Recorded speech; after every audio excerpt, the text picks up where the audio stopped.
And we're back and ready to talk about revenues. Okay, so with the project revenue, the first thing that you're looking at here is the revenue escalation. I'm in two minds with this one, and so you've got to be careful. You will have to obviously justify as to why or why not you're going to be using the revenue escalation. Usually these days, the only people I see using the revenue escalation are those that are doing your larger scale subdivisions, because obviously, they're going 10, when I say larger scale, we're talking 10, 15 year subdivisions. I've got some people that are doing major towns that are going for 20 years.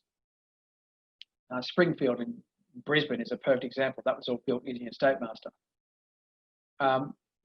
But with the revenue escalation, just be careful of how you're doing it, because what it's doing is it's saying, okay, all the apartments that we have, they're going to increase in price 3% year on year until they're either pre-sold or sold. Okay, so you've just got to be careful as to how you manage that revenue escalation if you include it. Okay, the reason why I see more the subdivision guys do it is because I see them, obviously because it's a much longer trajectory. Obviously, over time, yes, there might be rise and falls, but there's still a slight rise in land value over that time, hence why they will put a little bit of escalation on. Whereas people who are doing apartments, this type of thing here can be very, very bullish. So just be careful as to how you handle the overall escalation of revenue.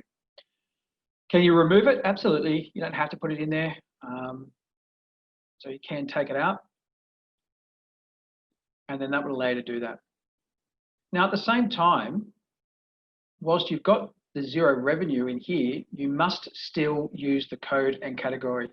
This is not negotiable. To the point where if someone presented me with a model and didn't use these 2 points here, I'd hand it back to them. Okay.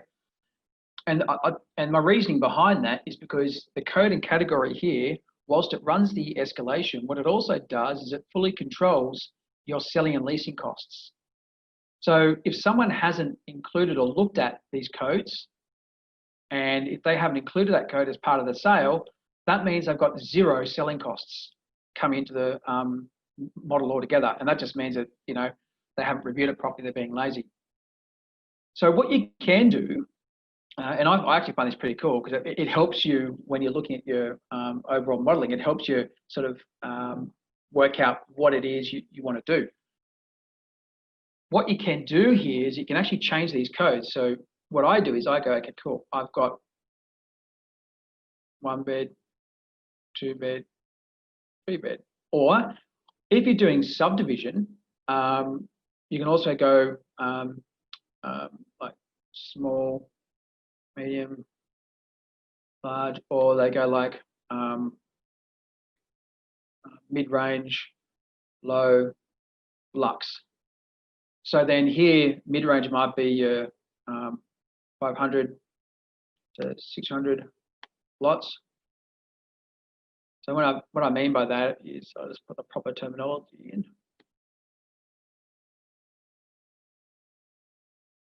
Okay, and then let's copy that down. They might consider the more budget ones to be around your 250 to 300. And then they might consider the luxury ones to be your 800 to 1,000. Okay, so you can do it that way. And then for the eagle-eyed people on this who are looking at the screen, you might have noticed that this has also changed here. Okay, because then what I can do is that I can then appoint different commission structures depending on what I'm doing. And this will come into your strategy. And what I mean this will by come into your strategy, you've got to think smart here and go, okay, it's one thing to go in and pre-sell everything. You know, and it's amazing how many people are obsessed with this pre-sell. I mean, you know, pre-selling everything doesn't solve your problems necessarily. But what I'm getting at is you may have a strategy and go, well, you know what, we're going to put all the midpoint ones up for pre-sale, but the other ones we think will sell, you know, on their own. Because you might find that the midpoint ones, they then work out to be the breaking point for financing. They're the ones that's like the bread and butter. By selling the midpoint ones, that brings that de-risks your project and brings it, you know, sort of into that line of profitability. So you can play with this a little bit and really strategize on how you're doing it. I must admit it's certainly not just an arbitrary number you throw in there. There's definitely a strategy that developers have behind how they operate with the pre-sales. Okay, so once you've worked out your selling and leasing costs, you can then put in, you know, any other costs. So don't forget, this is the agent costs. So this is coming out of your gross revenue or your GR. Okay, so this isn't being seen as a project cost. This is coming out of your GR.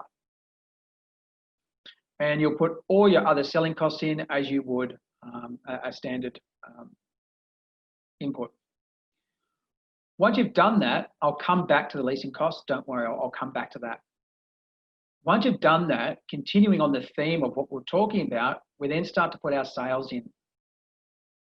Okay, so and just as you would, you know, I mean, here these are apartments, but you'll do the same thing with subdivision. So with subdivision, you would say, you know, you could even, if you wanted to, copy that down, because a lot of developers will group things up. So they'll just group it up and go, you know, we're doing 50 of these, 100 of these, 40 of these. Okay. At a price of, you know, depending on how much the land's going for.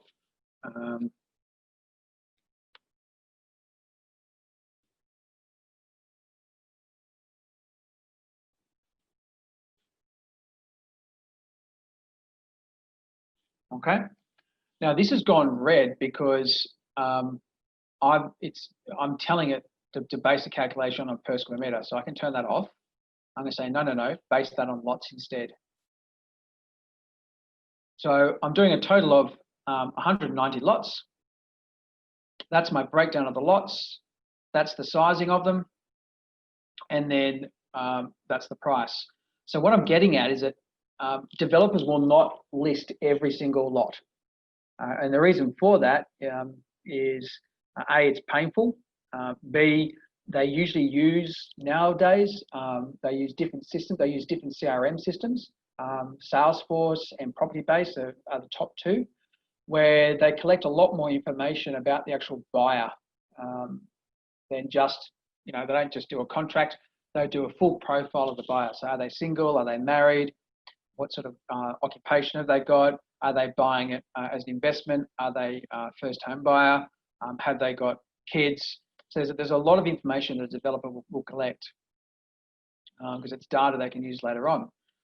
So what I'm getting at is that, yeah, you don't have to go through and list every single lot out, okay? You can wrap them up. And then what you can do is if you want to then break down the 50 lots into, you know, complete, you know, full priced up points, then you can insert a sheet that allows you to do that, okay? Which is what a lot of the typical developers will do. So they'll have what they call a price list. Because don't forget, the price list will usually come from if they're a big developer, it'll usually come from like a sales agent or from the sales team inside the actual development company. So the development manager is just coordinating everybody. Okay, so they'll get the sales sheet, and then they'll just bring the sales sheet into Estate Master, and then put in the revenues that are required. Okay. When you're looking at the sales, see how I've got the pre-sales and I've got the balance, or when we say balance, I can put go to market. So what I'm saying is, I'm going to pre-sell 40 apartments here, but then the 10 that I've got left over, because I'm developing 50, the 10 that I've got left over, I'm then going to go to market with. Now, if that's the case, and if you are going to do pre-sales in your modelling, you've got 3 factors that you need to think about. Number 1, the quantity. Number 2, the pricing, because the pricing has to be different between pre-sales and go-to-market. I mean, it could be cheeky and try and do both, but that would be an interesting conversation. And then lastly, the timing. Okay, so if you're, for example, if you didn't have pre-sales, if you didn't have that in there, and you had that, I'd be looking at that going, wow, you're very confident that your market is so hot that the 40 lots that you subdivided at 550,000, they're just all going to be snapped up the month after construction or 2 months after construction. They're all just going to go. So you must have had either A, a very, very, very strong marketing campaign, B, a very, very good pipeline, or C, you have not taken into account that they should probably have been pre-sold. Okay, so these are these little things that you've got to look at when you're modelling it up. And as I said, it's very, very easy to just go in and throw random numbers in, but you've got to kind of explain, well, tell the story here. What's actually happening in this actual project? Why is it occurring this way? So your pre-sales here, month 6 goes for 12 months, and your settlements are then in month 25. And then lastly, you then got to come over to here and make sure you put the land use code in, because remember that land use code is trying to work out what the sales comms are. If you go back, we take it back a step. Yes, we put the code in, but we've got to say 2.25% of what? 2.25% of $10, 100,000, 200,000. Like, we haven't told it anything yet. We've just said that the sales commission is 2.25%. So what you need to then do is come down to your sales and give it the code. Now, at the same time, what this also does is this also gives you a breakdown of your sales underneath the summary sheet. So once I've done this, if you go to the summary sheet, you can then see a breakdown of how you've assumed those particular sales. Okay. If you don't do that, and you can tell straight away, if someone presented that to me, I'd hand it back to them. Because it means that there's 2 things happening here. Number 1, they haven't broken down their sales properly. And number 2, their selling costs are wrong. And you should be able to see that, right? See how it doesn't make sense. How could I have $120 million worth of revenue and only $700,000 in selling costs? Doesn't make sense. So you can do a sense check on it as well very, very quickly. So by putting the land use code in, okay, that allows you to then make sure that you've got the correct commissions going to the correct selling point. Any questions on that?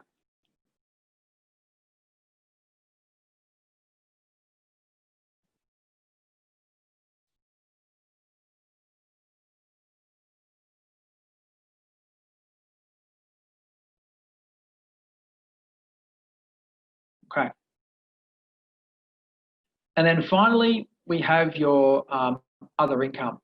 So other income, that's signage, vending machines, ATM machines, maybe someone's maybe an aerial if you're doing that. What other income is not is it's not tenancy revenue at all, not even if it's an existing person on the site. Okay. So that's where you flick over then to your tenancy schedule. Okay, so with your tenancy schedule, this is where you can do 2 types of tenants. depending on your strategy. So you can do commercial. So I can have my tenant.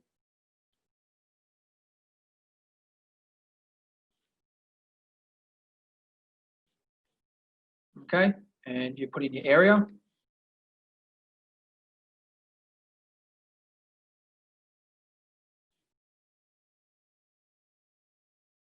And your rate.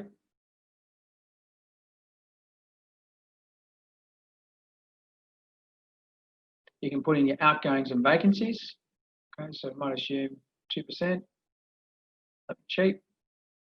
And then you can say, cool, my lease commences when the construction's finished. And you might assume a 3-year lease.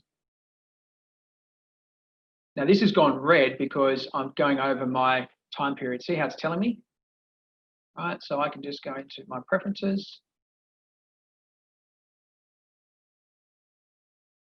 Just give myself some extra time. Okay. Once I've done that, you can put on a year-on-year escalation of the commercial rent. You can put your letting fees in. And then you can put your cap rate in here.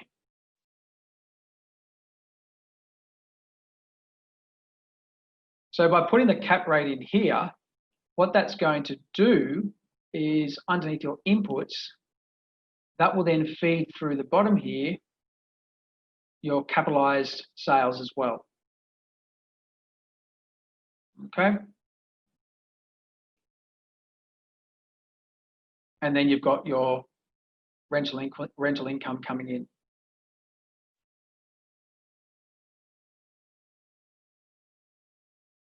Including your yield. Okay, so if you're doing resi, if your strategy might be to keep some of the residential houses, maybe for social housing, affordable housing, then you do the same thing here. So you do 1 bed, yeah, 1 bed. They do those 1 bed, 1 bath, 2 bed, 1 bath, 3 bed, 2 bath. So this time, what we'll do is rather than put the area in, we're going to switch it to units.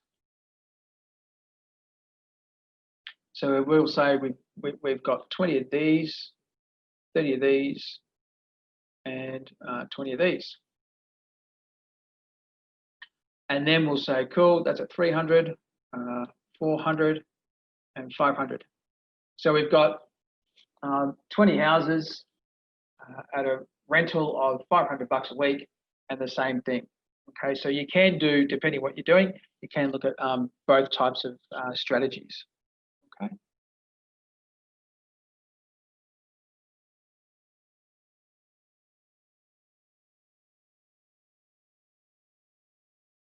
And then once you've done all your income, we then hit the final part, which is the financing, which you know you'd keep it at just a arbitrary 40%, 60% covered by the bank, which will then give you your overall lending position. But more importantly, you're looking at these numbers here. What's your peak exposure? What's the data peak exposure in the modeling? And linking that up with your charts as well. And then, importantly, what's the payback month, payback date, and then what's the total profit back to the equity partner as well.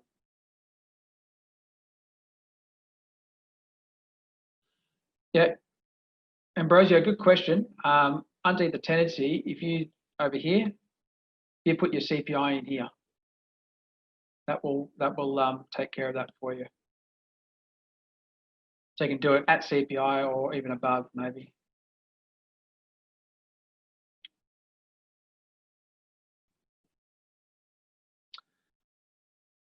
And then finally, you've got your financing costs and then your project hurdle rate. So these are your target returns. Okay, so you will absolutely have to justify this I'd say in the assignment. Penella, you're not going to provide them with a target return, are you? No, they have to justify that decision.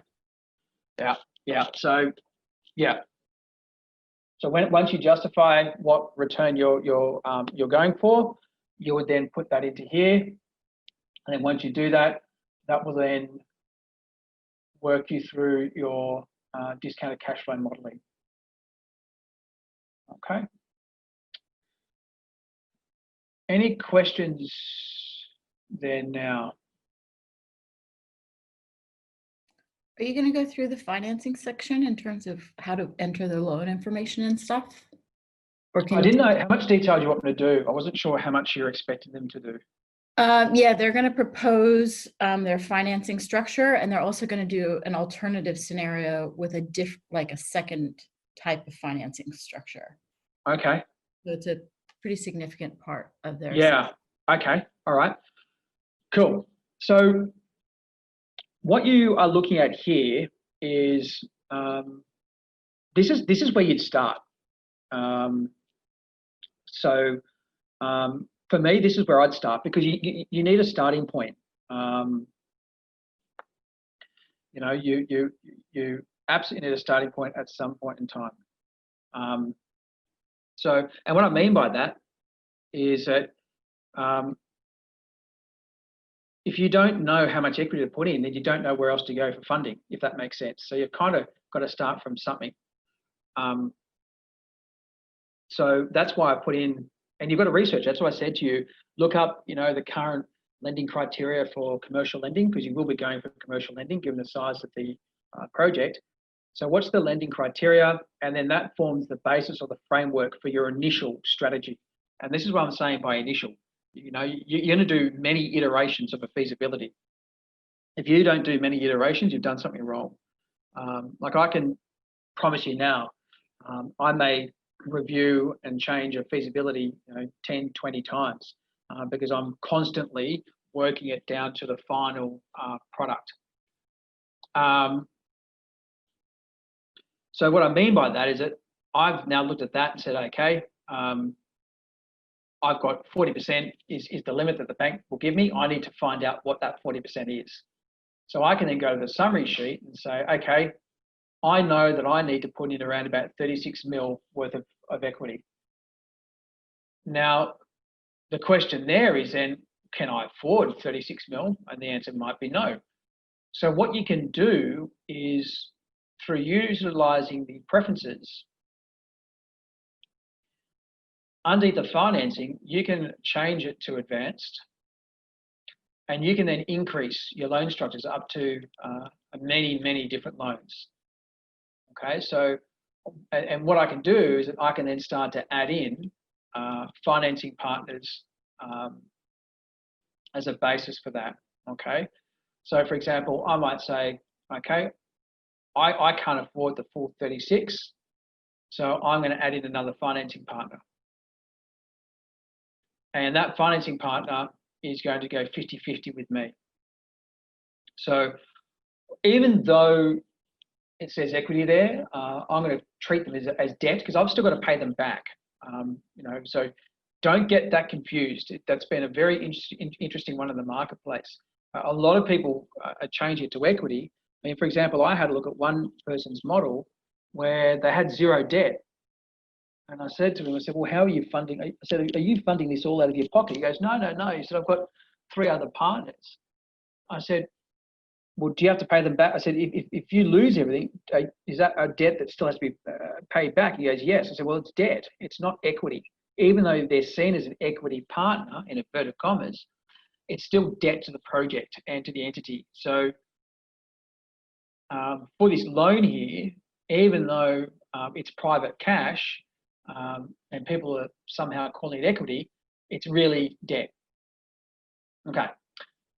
So once I've done that, I've got the loan, which will start and finish automatically, and then I can choose as to what facility it's going to be. So, I mean, depending, I can have it as a fixed amount, or I could have it automatically work out how much cash is to be funded. I can also then control how that money is to be drawn down. Okay. So let's say I put in my partner now. Even though they're debt, I'll just put it in private financing.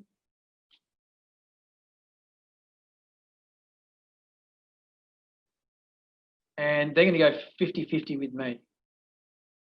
So when I say 50-50, 20% of net cash flow to be funded on my end, and then 20% from their end. Okay. And then if they want to, they can charge me or they will, if they want to, they'll charge me a much higher interest rate. And they might say, oh, we also want to cut of the profit. Okay, that's the deal. Or, and this is part of your assumptions in your report. You might say, look, we've negotiated, if you had that, I'd question that and go, well, hang on a minute. Private financing, that's almost getting down to bank funding or below bank funding. That's never going to happen. So why is that the case? And you might say, well, as part of our report, it was negotiated that the private financier is happy to take a higher risk on the project on getting the profit split. They like the project. They can see it's a healthy project. So they can see that, the costs aren't going to outrun the profit. So, you can have a bit of fun with that in terms of how you justify things. And that's a great example of how you might think through when you have to do the alternative scenario. Again, we'll talk about this at a later date, but keep this particular discussion in mind when you're thinking about the alternative finance scenario that you're going to be asked to structure, and how you might look at financing as a way to make a project happen when you don't have, for example, 40% upfront. Yeah, Penelli's right, and I can tell you now, this to us here in Australia is in some ways a relatively new thing. It came in really post GFC. Before then, everyone just happily went to the big four banks and happily accepted whatever they had. Whereas in the USA and a lot of the other countries, they've been doing this for years, absolutely years. So it's just pretty much the norm over there. So once you've done that, then on the summary sheet, you can then start to see your splits. But more importantly, where I want to cast your eye down to is here. Yes, you've got the interest charged, you've got the profit share received, but then you've got the total profit to funders, but then also down here, you've got your IRR on funds invested. So the private financier might be looking at that going, well, no, we're really after a 15% return. Okay, you're getting that, we're after the same. You can be tricky and go, okay, cool. Set that to be 15% by changing the profit split.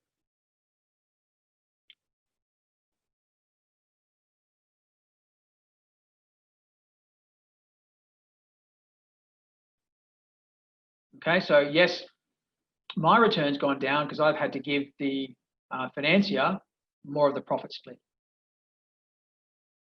Okay, it's because we're carving up the money.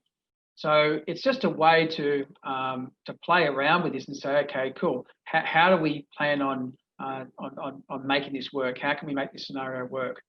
So there's a few things to think about when you're looking at the finance scenario or the rest of it. Don't forget, you've got the option too, as I showed you earlier, of structuring the land payment for the land as well. So you may not delay, or you may not be able to delay the land, but you may be able to add in additional payments. So yes, this is one way, which is via the financing, okay? The other way, don't forget, is because the land is the other significant component of cost for a project, you could come back up to the land and say, would the vendor say accept structured payments? Okay, or you can type them in as well. So you might say, would the vendor accept 3 or 4 payments of $2 million? And then you might do these yearly.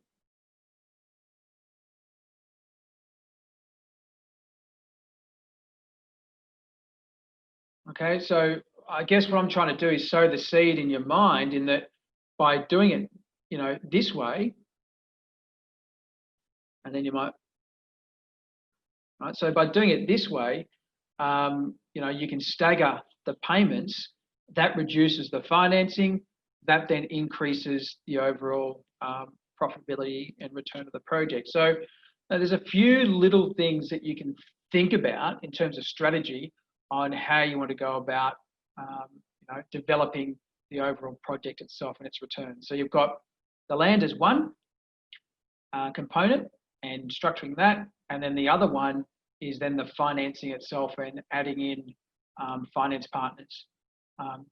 And look, once you've done the first one, you can then, underneath the preferences, underneath here, you can then start to add in a second one if you want to, and just layer it, keep on layering it down. All I'd say is just be careful, don't get too crazy too quickly, because you'll end up confusing yourself. But at the same time, what I would do is that before you even look at the financing, have it at simple and save it as a model at simple. Okay, so save this and go, right, this is our master file. We're happy with that. So save that as a copy. Then go into a different, open this up again, save it as a different name, even just give it maybe the title of financing, and then muck around with it. So you can see where you've come from. Otherwise, if you just go in there and start to muck around with things, you could cause yourself a world of pain, then go, I don't even know where we've come from. I don't even know how we got to this point. So at least you can say, if you look at it from this point, you can say, well, at 40% equity in, the cost was going to be this. Here's the return. Based on that, you can then say in your report, we're going to have to go to private financing to raise an extra 10 to 19 million. We've only got 9 million we can put in. So then you'll add the lender in, and then in your report talk through how that affects the overall project. So see how you start with the overall narrative, and then you draw it down to how you came to your final conclusion, rather than just sort of presenting the final pie going, oh well, that's it.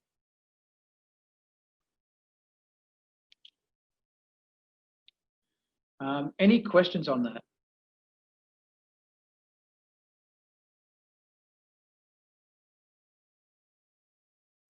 I think that's really helpful, Tim. I think that was a really good discussion of strategy and how you can use your financing in that way. So I would ask everyone to make a note in your notes that when you get to working on that alternative scenario, to please review this discussion.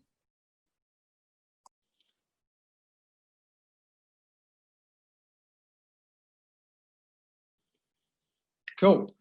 All right. What we'll do now, Penelly, what did you want to do now? Did you want to, because now we're going to jump into the practicals. The case studies. Yeah. How about it's 10 till 12. Why don't we break for lunch here? That's what I thought. Everybody meet back at 1 o'clock. So you'll get an hour and 10 minutes for lunch. So have a good lunch, go stretch your legs. And then this afternoon, what we're going to be doing is actually applying all of the things you've learned this morning, learn about how to then look at the reports to start making decisions and analysis of those reports to help you troubleshoot on your own to figure out where errors might be happening. And that's when we'll also be working in some random breakout groups over the course of the afternoon. We'll put you out, have you work for a little while, come back, ask if there's any questions, we'll send you back out, etc. So it'll be a working afternoon. By the time you're done, you'll have 2 case studies, one with 2 options, and then a second case study, all completed.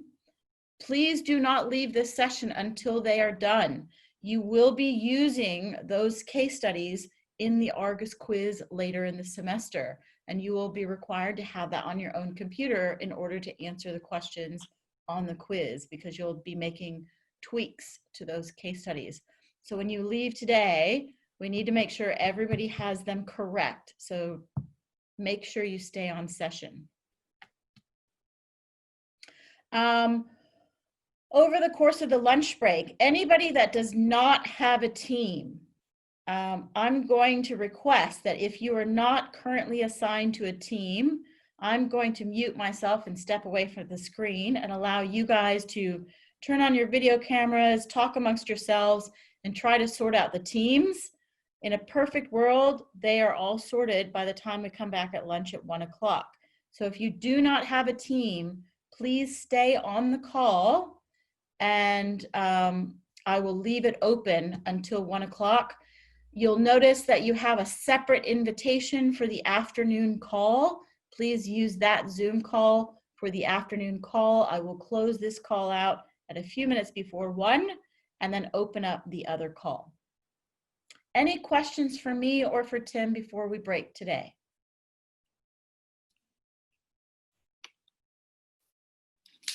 No? Okay. Well, we'll see you guys at 1 o'clock then. Thanks, Tim. Yep, thank you, and I'll see you at 1. All right, cheers. Bye. Yeah.